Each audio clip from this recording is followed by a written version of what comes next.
been through it for life. That's right. They take an elephant, they take them out the jungle, put them in a circus and keep them there. They wonder why they go crazy every once in a while, running on, and they think that we shouldn't have that. Okay, well, that's good. I'm gonna throw a little bit of that in there. That's excellent. Yeah, I appreciate that.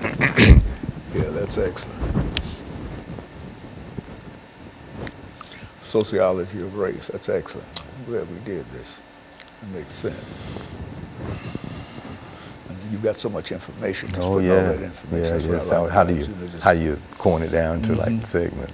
You need to go on and on about it. You know how we go. We go for 2 or 3 hours.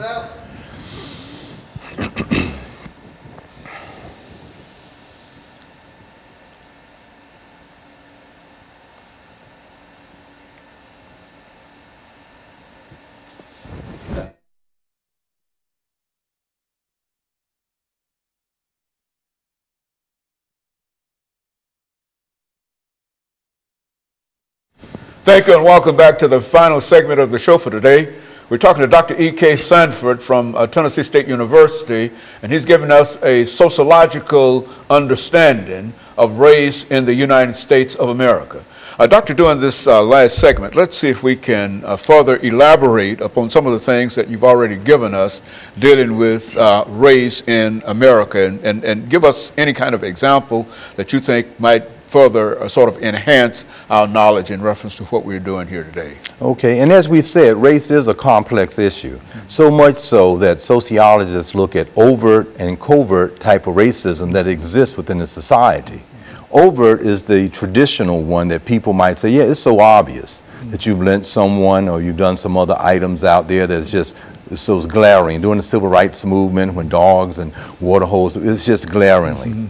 Covert is that type of a racism that when you go in and want to make a purchase, and the interest rates happens to be a lot more higher for one group of people than another group.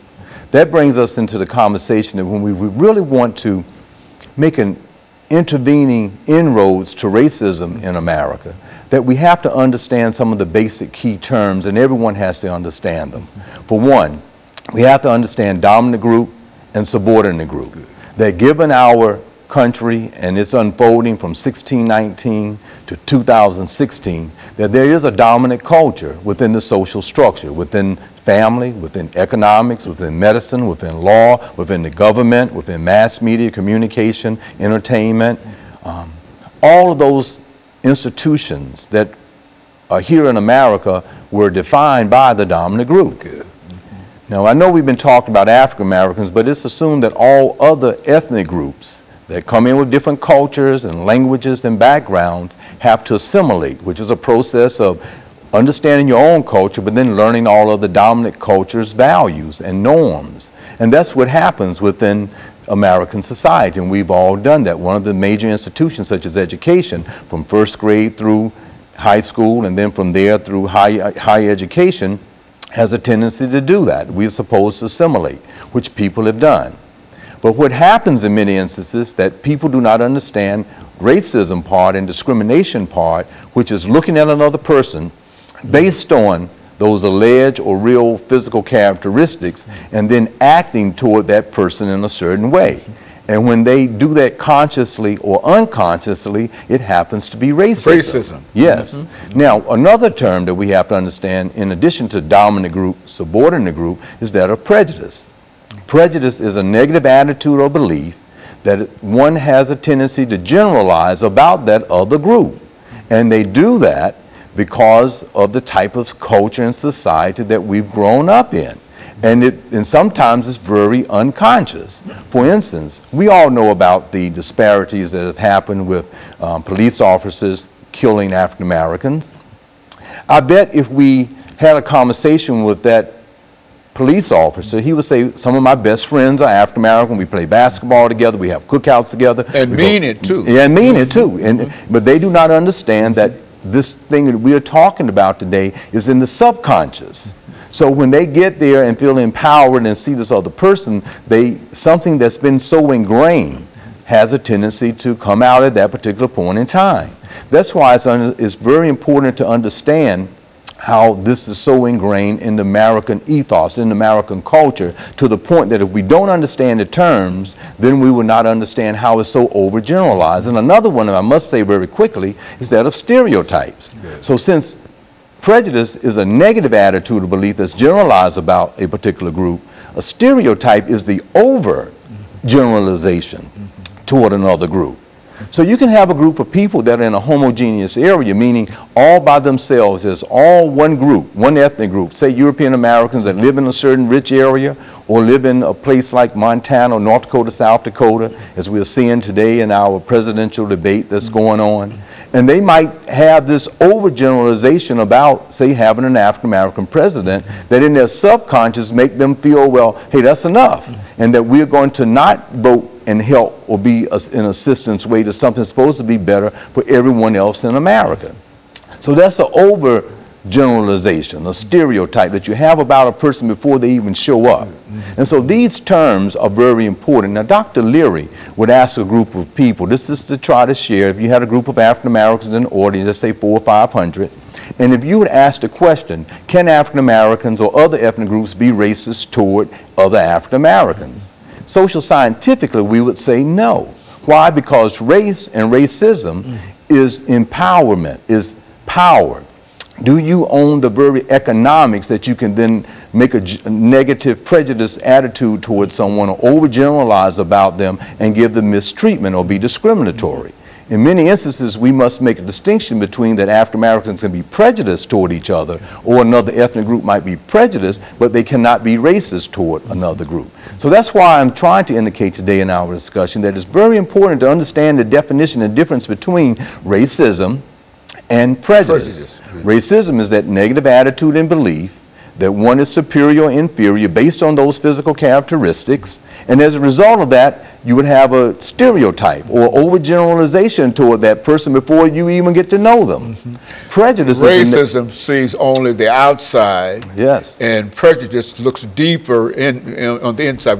Would that be a fair characterization? Yeah, that would be. So everyone can be that way. But then one is when you act upon the other. Now, what's the sociological point? By us understanding that, you might say that I have never been around, and Dr. Gordon Allport would suggest, as you have just said, if you get to know the other group, then your prejudice starts to reduce because you start having a better insight about the other group if you've experienced what they have experienced, either educationally, that's why we fight for diversity in higher education, or going into that particular area. For instance, I was oblivious to homelessness, so I had to live among the homeless and doing my dissertation to know more about them.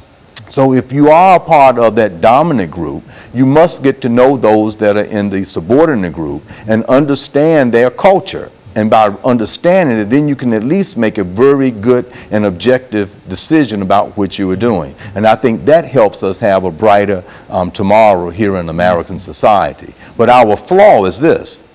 From 244 years of enslavement, 81 years of Jim Crow laws, America has been in denial about that.